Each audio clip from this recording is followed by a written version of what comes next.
Welcome to the Speaking Podcast. You can find all our episodes on speakingpodcast.com. We're also on BitChute and YouTube. You find the links in the podcast description. I'm also a podcasting coach. I've got 4 other podcasts: the Meditation Podcast, the Awakening, Exposing Fraud and Corruption, the Crypto Podcast, which is a bit on the news at the moment, and the Learn Polish Podcast, as well as being a podcasting coach. You'll find everything on bio.link/podcaster. Today, my guest, looking forward to this because he's written 7 books and he's the founder of Speaker Fulfillment Services, which is now Get Ship Done. Please welcome Bret Ridgway. Roy, it's my pleasure to be here with you today. Hopefully we can share a few words of wisdom that will help your audience out. Well, I know you will, because I've listened to a few of your shows and I know that you've done a lot of things. So I suppose let's introduce yourself first further, because I know your kind of journey on how you got into this, but you might let people know. Who's Bret? Yeah, sure. It's one of those stories, Roy, where you can trace back very specific things that happened that led you down that path, but they're not things that you would ever plan in advance. So way back in, 1995, I'm dating myself here, I actually put up the first portal website in the plant engineering and maintenance industry. So I was selling books and videotapes back in those days aimed at plant engineers, maintenance mechanics, etc. And it was where I actually got started in doing product fulfillment, because obviously I had to ship the orders that I was selling via the website. Around that same time frame, I had a joint venture with a guy named Carl Galletti, and Carl decided to put on his first internet marketing super conference back in 1999 in Las Vegas. And I honestly didn't know what back of the room sales was, Roy, but I hadn't been to Las Vegas before, so it sounded good to me. So I said, sure, I'll come out and do it or whatever. And that kind of led to a side business where we would provide the crew and, more importantly, in many cases, the merchant account that can handle a large sum of money in a short period of time with multiple speakers. So we come into the event on behalf of the promoter, and we take care of all the money in the back. We pay the promoter, pay the speakers, and just manage the entire back of the room process. And when one of the speakers found out that we were doing product fulfillment for our own things, he cornered me at an event like 2002 or 2003 and said, hey, will you just do some product fulfillment for me? And I'd been thinking about it for a while, because it was the natural outgrowth of all the people I had got to know from handling the back of the room over a 15-year period of, about 150 events. And so that's when Speaker Fulfillment Services was put together in 2002, 2003, and it's still going strong today. But because of my back of the room perspective, I've probably seen about, 2,000 different speakers over, a 15, 20-year period. And obviously the speakers that we got to know from handling the back of the room became fulfillment clients for Speaker Fulfillment Services.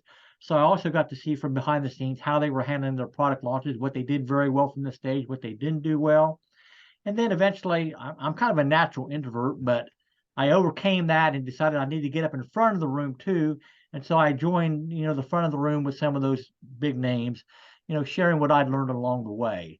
So it was kind of hidden in the back of the room to the front of the room guy. And now I'm just trying to share what I've learned that will help, hopefully, people have more success in terms of building a profitable speaking business.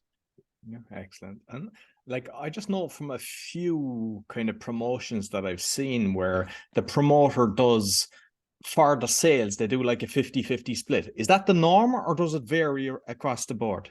Yeah, and that's pretty much the norm when you have, obviously you have keynote speakers, which are fee speakers, and you have free speakers they come to the event on their own nickel, and they're going to make their money selling from the platform. And typically in the multi-speaker world, it's particularly in like internet and information marketing conferences, the normal split is 50-50. Now the promoter will typically absorb any, credit card costs associated with the transaction, but it's on the speaker to, cover whatever costs are involved in the delivery of his product or service. Now, there are some exceptions to the 50-50, and you got to be careful if you're an event promoter, for example, making sure that a speaker doesn't try to, sneak by you, that they've changed the split in the contract you have with them or whatever, because I've seen that happen before. And there's been some events where, I think it was, Roy, you ever heard of the Learning Annex before? It was the old, Donald Trump learning organization from 10, 12 years ago or whatever. I mean, they put on large events, and their split was more like 70-30, honestly. And it was up for you as the speaker to determine, to get in front of that many people, is it worth me to give up that much more of, percentage of the cut to get on that platform? And that's obviously something all the speakers themselves can determine. Excellent. Years ago at an event in Ireland, because I was doing business with a guy who was friends with the organizer. So I got to go up there and kind of hang out with the speakers, which was a strange thing anyway, because a lot of them had zero personality. And I was kind of shocked after seeing them on stage going, wow, I was in awe. But what I noticed is there was a lot of them doing dirty tactics, as in there's only 20 of this and I'll be at the back room, whatever. And yet they're there 2 days later still selling this, and that there was more than 20. Is that like, what kind of things have you seen that people shouldn't do as opposed to what you would advise them to do? Yeah, we've certainly run into that before from handling the back of the room, Roy. And that's, a lot of people try to sell on scarcity, and they'll work into their talk. We only have 15 slots or 20 slots or whatever. And so we always had to ask the speaker, all right, is this a hard and fast rule? When we're cutting it off at 15 and then we're telling them sorry. And honestly, in most cases, they said, no, we can take a few more or whatever if we get a table rush or whatever. So, I mean, you got to be very careful with that, because people, as you notice, can see through that type of thing. And, I have a good friend a guy named Armin Moore, and I don't know if you're aware of Armin or not, but he's an internet marketer. And he would use the tactic always, the order forms are in the back of the room, and I don't know how many there are. And that would be his implied scarcity or whatever. So, I mean, obviously they never ran out of order forms, but he wasn't saying there was a specific limit of 20 slots or whatever. So, I mean, it was an implied scarcity, but not a real scarcity. And has anybody used, because just thinking of that there, it would be like, if you were trying to say maybe sell 100, that you could say, look, the first 25 is at X price, and then it increases with the next, so that you get a kind of a rush to ensure that you're reaching a certain criteria. I haven't seen it approached from that specific standpoint, but I have seen it where they offer additional bonuses for the first 20 or 25 people or whatever. So you're encouraged to get back there early to take advantage and get those bonuses. And honestly, since I wasn't involved in the back end delivery of the products or whatever, I don't know if they had more than 20, if they went ahead and gave them the bonuses or not, honestly. And because I find it a fascinating kind of topic. Like, if there's kind of, when you have this promoter and speaker split, and obviously like say you were getting a cut for processing it, if there's returns, because I know that sometimes it's like you got a 30-day return or something like that, like, how is there kind of traceability for that you're not, like, one person isn't trying to shaft the other?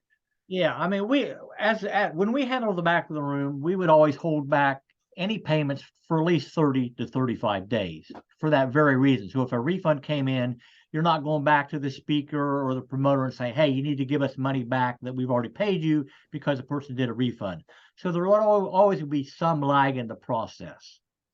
Okay, excellent. So you've obviously seen a load of speakers. Obviously, I think when you were at the back of the room, but once you started speaking yourself, I think you start putting a different hat on how you evaluate speakers. So what kind of mistakes do you see speakers making? One of the biggest things I see, honestly, is there's a big difference when you're speaking between just delivering a content-only session and when you're actually trying to sell from the platform. And most of the speaking that I've done have been content-only sessions to, break up an event so it's not just pitch after pitch after pitch. And so it was a credibility builder for me, but I wasn't really trying to sell anything directly from the platform. Obviously, I hope the fulfillment company would maybe get some business out of it long term. And eventually, Bret Ridgway would get to be known better and all that, but I wasn't selling. So the dynamics changed entirely. Obviously, in a typical stage presentation, and at least 80% of your time needs to be delivering content, whether you're selling or not. And then, the last 15, 20% at the most is offering your particular product, service, whatever it may be. But the transition between the content only and the sales portion really needs to be seamless. And it takes a lot of practice. And you've got to do it again, again, and again. And you've really got to test a lot of different variables and what's going to work best for you in a sales situation. I mean, tracking is something that a lot of speakers are very weak at in terms of how it affects their direct results. I mean, if you're really a professional speaker, you've got to be tracking a lot of different things. And only over time, obviously, will you recognize what really impacts your sales the most. But it could be things like, for a man, do you sell better if you're wearing a suit and tie, or whether you're more casual in a sport coat and jeans or whatever? For a woman, do you sell better if you're wearing a brightly colored dress or a professional, pantsuit or whatever? I mean, you need to track your times. I mean, do you sell better if you're in the morning and in the afternoon? If you follow a particular speaker or not? Is your audience men or women? I mean, they're just, there's dozens of different variables that you could track, and you've got to determine which ones are most key for you so that you can, again, determine what's going to make you have the best results long term. Another thing I think that speakers are very weak at, honestly, Roy, is looking in advance about the demographics of the audience that they're going to serve. I mean, whether you're a keynote speaker or a platform seller, the more you can craft your presentation to address the needs and the demographics of the audience that you're serving, then the better response you're going to get. And that can be whether you're going to a corporate event, trying to figure out who the movers and shakers are that are going to be in the crowd ahead of time, or whether you're going to a platform event and determining whether you should slant the presentation in a certain way based on who or what type of people are in that audience. I mean, there's a key thing a lot of speakers don't think about. When you're measuring your results, obviously the big thing that if you're a platform seller that people are looking at, what's your closing percentage? And to know that, you need to know the number of attendees in the room, but more importantly, the number of buying units in the room. And what I mean by that is, well, here's a little story. I was at an event a few years ago that was in the homeschooling market, and there was maybe 100 people at the event. But when you got down to figuring it, there was a lot of man and wife with children and all that. And when all was said and done, there was maybe 15 to 20 actual buying units in the room. So you have to measure your results off of buying units, because obviously a husband and wife aren't going to purchase the same product. Or if it's a business crowd and maybe a guy has a business partner there or his team or whatever, well, the entire team isn't going to buy your product or service. So you got to, as best you can, try to figure out how many actual buying units are in that crowd.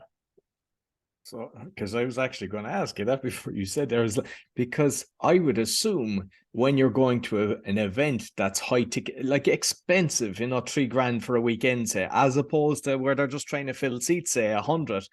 I would say the conversion rate with the high end would be a lot higher, because it tends to be that the people that are investing in themselves to go to an event will invest in a product, as opposed to when they're going free, they're kind of, you're not getting the right buyers, basically. Yeah, you got to have if they have a vested interest in the event, then they're more likely to be engaged and possibly purchase something.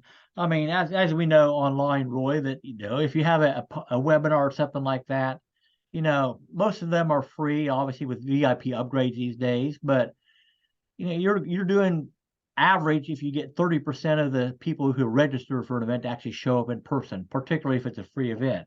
If you're getting above those numbers, then great, keep working it and move forward. But, typically 25, 30% is the most you're going to see in terms of show rate at a virtual event these days. Excellent. So I know that a 7-time author, which is impressive. So one is about websites. That you might just tell me what each book is. So all the books are aimed at the speaker, author, information marketer, or event promoter niche. So anybody involved in sharing their expertise. So the first book I wrote was actually called View from the Back, 101 Tips for Event Promoters Who Want to Dramatically Increase Their Back of the Room Sales. And that was all. It was a short, quick read about little things that could impact how you might sell at an event. So an event promoter could put a few things in place that would increase their chances for success. The second book I wrote was called The 50 Biggest Mistakes I See Information Marketers Make. And I mean, keep in mind that the information marketing world has changed dramatically in the last 10 years. So, when speaker fulfillment services started, it was all about big box packages and thump value. And, so you get the product with 10 DVDs and 10 CDs and 2 big manuals and all that. And that's, transitioned over to more and more of its online delivery. But so I took what I had learned, again, from behind the scenes from my fulfillment perspective, and shared what information marketers could do to have better results. Then I had a colleague who wanted to write a book. He was a website guy. And so it was called 50 Biggest Website Mistakes Online Business Owners Make. And to be honest, my co-author was the main content person in that. I was the cleanup and organized person in that particular co-authored event. Then, I don't know, are you familiar with a guy named Rick Frischman at all, Roy? He's a guy who used to put on an event here in the States called Author 101. And so I wrote a book called Mistakes Authors Make, and it was a co-authored book, although I did all the writing on that particular one. But there was co-authors on it for marketing purposes. And that one we launched live at an event and took that one to an Amazon #1 bestseller. So that's basically, 50 tips on, the authors need to know to avoid not getting the results they want. And then that led to a book called ABCs of Speaking that I joint ventured with a couple ladies on, Adrienne Ashley and Katarina Rando. And that's led to the newest book, which will be coming out sometime early next year, called How to Build a Profitable Speaking Business. So it's more in the speaking realm now, but again, across the realm of information marketing, events, authors, speaking, all the books are kind of focused in that area. Excellent. And I know I've heard you on another show, and I thought it was a very valid point, is a lot of the times when people are doing, like, say, the print on demand, they're going to the Amazon and they're promoting their Amazon on all their social media, which is they're not basically getting email marketing, gathering the information. So you might give me a few things that authors make mistakes, because a lot of the speakers actually either have a book or want to write a book to kind of get more gigs. Yeah, I mean, certainly you touched on something I think that's very important, Roy, and that the whole realm of Amazon. I mean, yes, you need to be selling your book on Amazon because it's the 800-pound gorilla, and that's where people are typically going to go first. But if you have any kind of platform whatsoever, I mean, you've got an audience, you've got followers or whatever, in my opinion, you're crazy to drive your traffic to Amazon, because it's Amazon's customer then and not yours. They don't call you up and say, hey, Bret, Frankie Frisch bought your book on such and such on this date, and here's his contact information. So clearly you need to include in the book that are sold via like Amazon or Barnes and Noble or whatever, what we call bounce backs or whatever, to try to get them to opt into your list so that then you can do some follow-up marketing. But Amazon, yeah, they're quite a challenge to deal with. And I can just speak from both a personal perspective and from the fulfillment company. I mean, they make you jump through so many hoops, and they take a fairly large cut of the book. So if you're selling it via your own website, you're going to make significantly more money per copy sold and all that. And you also have the ability then, if you're selling on your own website and handling your own fulfillment or having a fulfillment company do it for you, to include other things besides your book in your shipments. So if you have an upsell sheet about some other product or service that you have, or just a bookmark or a postcard or a flyer or whatever it may be, a thank you note, you can't do those type of things if you're selling the book through Amazon alone. So if you want your book to truly be a most valuable marketing vehicle for you, then you need to drive that traffic to your website for those book sales, so that they are your customer, and then you can do the follow-up with them. And because I get a lot from Amazon, and it's really, I suppose, convenience. But what I've noticed is a few of the books, especially bigger books and all, like if they're 500, they fall apart. Like, they're very badly put together. And it's like any of these big corporations, you can't get anybody. So the way I look at it is, the amount of time for me to resolve this, I just leave the book the way it is, and unfortunately pages fall out within 2 days, which, if you're doing it yourself, one, you're going to make sure that you get good quality when you're actually printing it, and two, you don't want that kind of service. Yeah, we've seen that before, because we do have, in the fulfillment company, we had quite a few authors who were using Amazon for their printing company, but not for their selling arm. So Amazon was a printer, but they would ship a few cases or a pallet or two of books to us at a time. And then we would integrate with their back-end system so that when they got a book order via their website, we would ship to the end customer for them. And we did see some instances where the quality was less than great, obviously. But we also saw that with more traditional printers too. We had one client who had to have their book reprinted 3 times by the printer, and it was a big name printing company because somebody sized the cover at 6 by 9 inches, and the book inside was formatted at 5.5 by 8.5, so it was all askew and looked terrible. So it can happen outside the Amazon world, but yeah, I mean, clearly there's pros and cons to any approach, and you got to do your due diligence with Amazon as much as anything. So I suppose with your company, so like, do you do the printing as well, or is it that just say I have the book, I post the pallet to you of the books, and then you kind of do the shipment? Primarily the fulfillment side of things, Roy. So the books would be printed by Amazon or some other printer and shipped to the fulfillment company. We integrate with the back end system of the speaker or author, and so that when they get an order, it automatically comes over to our system and we ship it for them. Although we do products beyond the book for some of our authors. So if they have a home study course or some extra pieces that they need to be printed out, then we will do the actual printing of like 3-ring binders, spiral bound manuals, saddle stitch things, and all that. We don't do the actual perfect bound printing of books internally. We have printing partners that we work with for that, but we do a lot of printing. Still do CDs and DVDs, USB drives. I mean, there are obviously products beyond the book, and where the fulfillment company got into the duplication side of things was for authors who have products beyond the book. Excellent. And just by going through the different research, I came across something, but it was like tips for getting students to consume your content. So that's kind of interesting as well, because I know that some people, whether it's online, they're selling courses and nobody's even opening them, or they only go 5% in.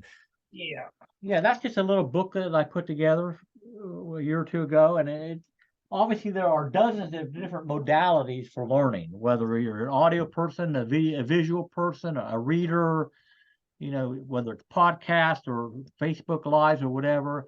I mean, every delivery mechanism has its pros and cons, and the key to any of it is consumption. If you can't get your students to consume your information, then the chances of them coming back to you for other products and services goes, way down.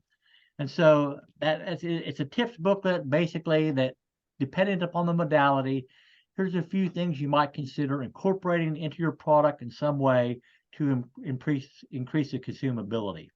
I mean, for example, books is a big one, and most people, they buy your book, but they never get around to reading it. I mean, we're all guilty of that, obviously. And so, I mean, I like to go to bookstores, and if I go to the marketing books and I pick up a book and I look at it and I page it, that first chapter that's like 35 pages long or whatever, it's like, oh my God, this is too much work to even read one chapter. I'm not going to buy that book. So, I mean, books need to be consumable. I think, who's the master of short books? And you went through his course, I think, James Patterson. That's right. I mean, yeah. His chapters are 2 or 3 pages. I mean, it's like, well, I can read another 3 pages. I can read another 3 pages. Next thing you know, you read 100 or 200 pages.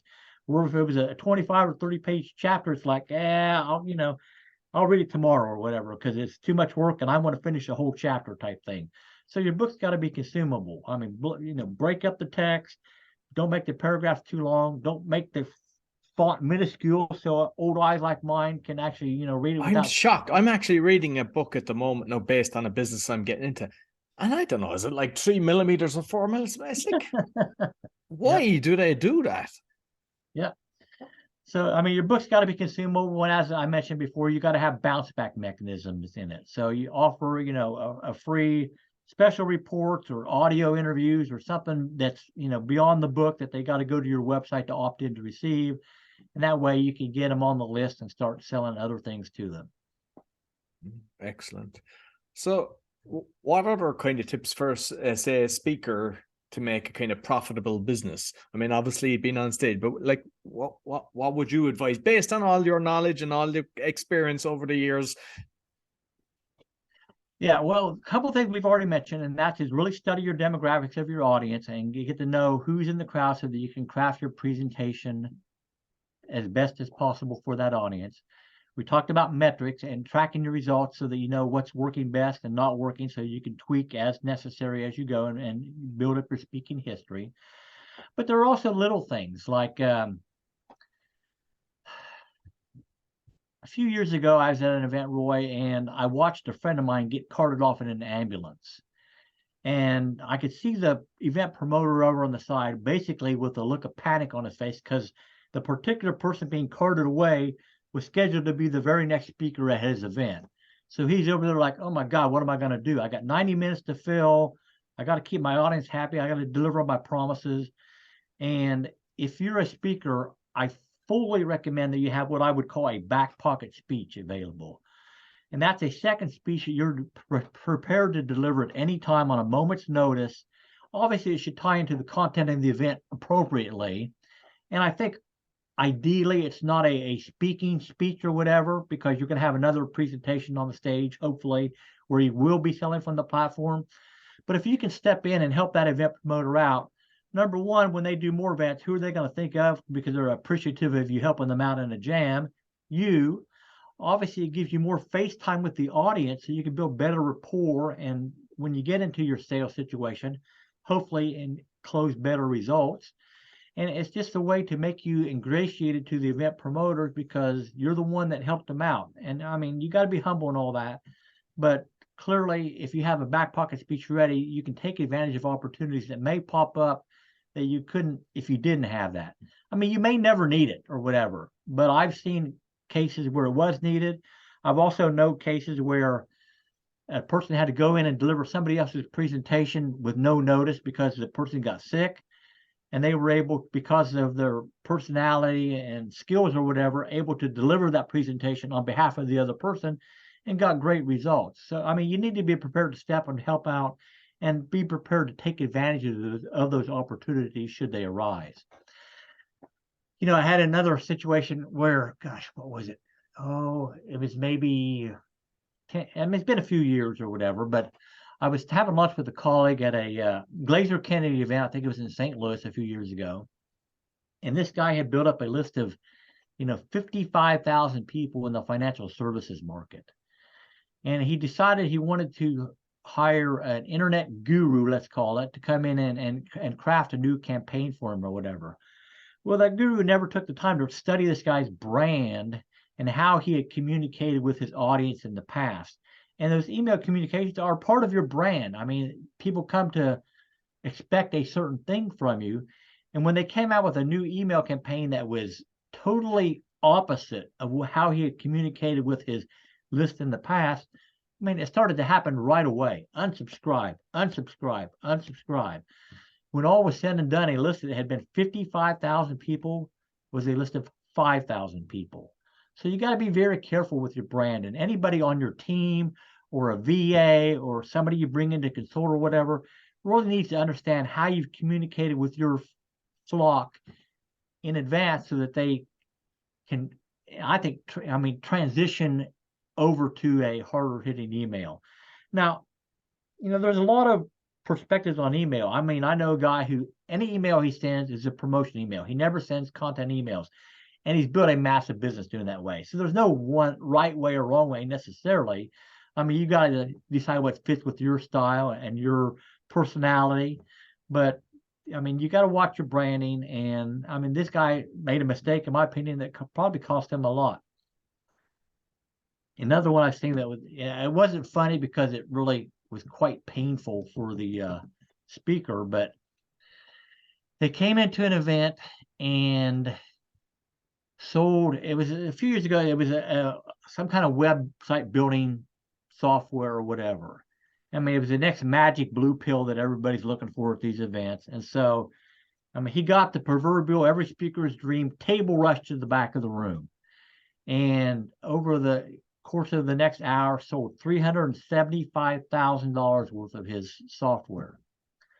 Well, that was all well and good, and we were happy to process all those sales because we were taking a cut from half of the promoter. But then it turned out there was some kind of bug in the software, and they could never get it to work properly. Well, they had to refund every penny of $375,000 to the attendees. I mean, it was a lot of egg on the speaker's face. It was a big financial burden for the promoter to make good on all that. And I mean, it didn't help us out any either, obviously. But I mean, it was just one of those things where, it could have been avoided. My honest opinion is you should never deliver or try to sell from the stage some product or service that isn't fully developed yet. And I mean, I saw it again at an event in Vancouver a few years ago. A speaker sold something that they said, well, this will be ready to go in a week. Invariably, a week became 2 and then became 4. And everybody that had bought it refunded because it wasn't getting delivered. So you got to be very careful. Now, I think there's some exceptions to that, honestly, Roy. I mean, if you're selling a live training, develop as you go type thing, webinars or whatever, a master class, whatever that you're planning to do live, yeah, it's okay to build your content as you go in that scenario. And see if there's a demand for it as well when you put it out there, because why create it if there's nobody wants to buy it? Yeah, but you got to be very careful selling something that isn't fully developed. You got to be prepared to deliver on your processes and in the time frame that you have promised people. So just a few war stories along the way. Excellent. And like you mentioned, Glazer Kennedy. I mean, I was subscribed to them for years, getting the newsletter. I love Dan Kennedy. I have loads of his books, and I see Russell Brunson. I think a testimonial on your website, I believe, is it Brunson? Yeah, you ever see that? Yeah, I see the transition they made with the different owners as well. But they've been through quite a few, man, quite a few. Yeah, I mean, Russell's quite the go-getter. We did some work for Russell several years ago. I mean, he's not an active client now, but I mean, I know Russell. I mean, any name you can throw out there in the internet marketing space, I probably know them personally and have done work for most of them. No, excellent. So finally, I like to ask people, because both for speaking side and also for like books, for me, the social media seems to be a minefield, and I like to know what ones you feel work for you and what ones you don't. Well, it's kind of a testing process. I built up my biggest following on LinkedIn because I was very aggressive through a program on LinkedIn a few months ago. And so I've grown that to about 8,300 and some, followers on LinkedIn. I have always used Facebook for personal stuff. I've never really tried to use it for business, although that's transitioning. So I don't have a massive following on Facebook, maybe 1,200 or whatever, but I'm starting to use it more. Yeah. I mean, I just signed up for an Instagram account about 2 weeks ago, so Instagram's a brand new world to me. I mean, I've got a YouTube channel up and starting to post some more videos. I've got a lot of videos up that I've done over the years, but starting to post more focusing on the speaking business. And I've dabbled in Twitter, but I've never really spent any time there. So, I mean, I intend to, play across all platforms to some extent, but, which one will give me the best results? Only time will tell. And I think based on what we discussed earlier is you actually get the email of the people that have purchased something or that are interested, which in turn is better than any of these social media because you're dealing directly with them as opposed to throwing it out there hoping somebody comes and sees it. Yeah, I mean, you got to have your own website, obviously, with your ethical bribe to hopefully that they'll opt in to, want to get that special report or audio or video or whatever so that you can get them on the list and then start nurturing them to sell your higher ticket items too. But yeah, I mean, I've seen some conversions from the various social media, but the most important thing, as you indicated, Roy, is to get them on your list as soon as possible. Excellent. So listen, thoroughly enjoyed our conversation. So you might let people know where they can find you. Sure. The primary website is BretRidgway.com, and that's Bret with 1 T and Ridgway without an E. So BretRidgway. And I invite people to pick up the free special report there, 3 key things entrepreneurs must master to build a profitable speaking business. And I hope some of what we have shared today, Roy, will help those folks out. I'm sure it will, because you shared a lot, and I'll make sure I put the link both in the audio and the video. Thank you very much, Bret. All right, my pleasure, Roy. Thank you so much. So that's all for the Speaking Podcast. As mentioned, we're on speakingpodcast.com. You find us on BitChute and YouTube. And be sure to give us a thumbs up, subscribe, share with your friends, and everything about me and my other podcasts and my podcasting coach, bio.link/podcaster. Until next week, take care.